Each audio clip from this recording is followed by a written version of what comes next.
Hello everyone and welcome to Countdown to Game Day. I'm Rich McGowan, the high school sports reporter at the Savannah Morning News, and I'm here to tell you everything you need to know before heading out to the stadium. Tropical Storm Hannah made week 2 of the football season a crazy one, but it was also very entertaining as we had several games went right down to the wire. Savannah Christian was very impressive against defending Class A champion Emmanuel County Institute. It looks as though Coach Donald Chumley and his staff have that program to the point where it's going to contend year in and year out. For the Raiders, after losing so many great players from last year's team, to go into ECI and have a fourth quarter lead was very impressive. That should give Savannah Christian the confidence for the rest of the season. In other action, Benedictine survived a scrappy scare from Savannah High in a wild game at Memorial Stadium. Liberty County got a nice bounce-back victory over Beach. And in Giza action, Memorial Day defeated Power Thomas Jefferson Academy 27-14 to go 3-0 after going 2-9 all of last season. Look out for the Blue Thunder. And as for my predictions last week, I may have been off a little bit on the point spreads, or a lot of it, but I did go 4-0 in predicting the winners, and that puts me at 7-2 for the season. Not that I really care about statistics. Now, enough with last week.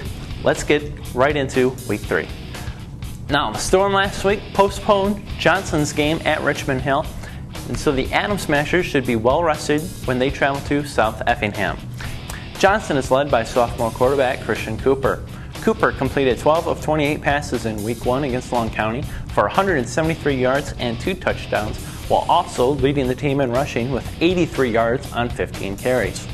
But if Johnson is to end its 24-game losing streak, it'll have to crack the South Effingham defense. Offenses have averaged just 172 yards against the Mustang defenders and have yet to score a touchdown. On the offensive side of the ball, the Mustangs are led by the running back stable of Frank Manker, Wesley Ricks, and Jay Staley, forcing defenses to be disciplined in defending the tricky wing T offense. As much as I would love to see Johnson end the losing streak, it's hard to pick the Atom Smashers to win a game until they actually do so. In the end, I think South Effingham is just too strong for the Atom Smashers, and that's why I'm picking the Mustangs 35-6. Despite its loss to Benedictine last week, Savannah High may have gained the confidence it needs to get over the hump and get its first win of the season as the Blue Jackets hit the road to Richmond Hill. Savannah showed its big play capability in its first 2 games of the season, but the Blue Jackets need to be able to have consistent, sustained drives down the field in order to win. On the other side of the ball, the defensive line has to be better at stopping the run.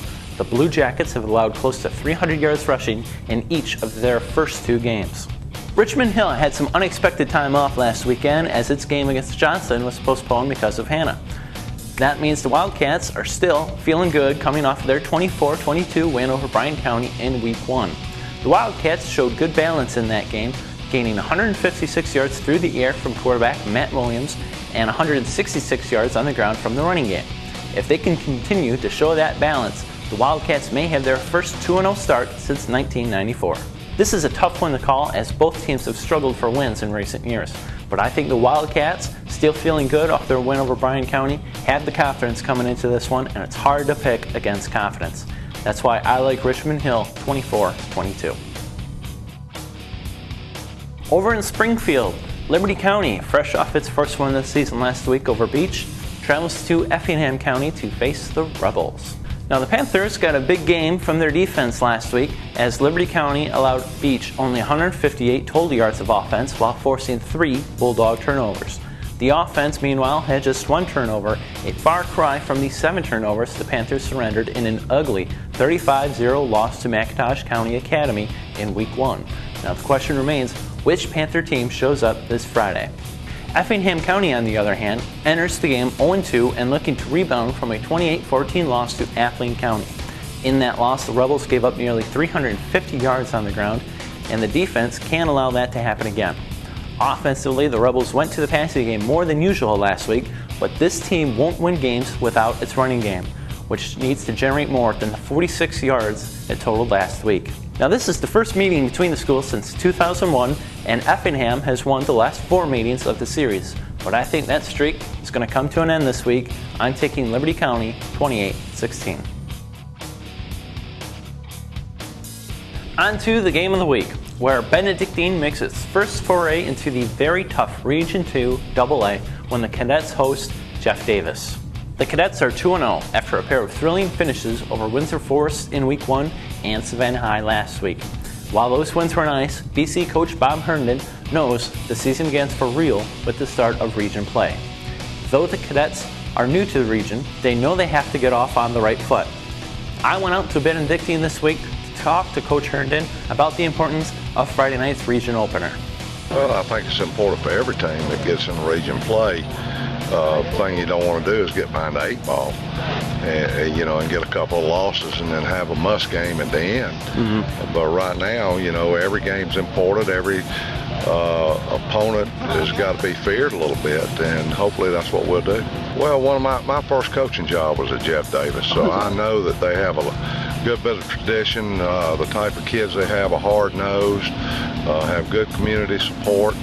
Right now, looks like they have a good senior class.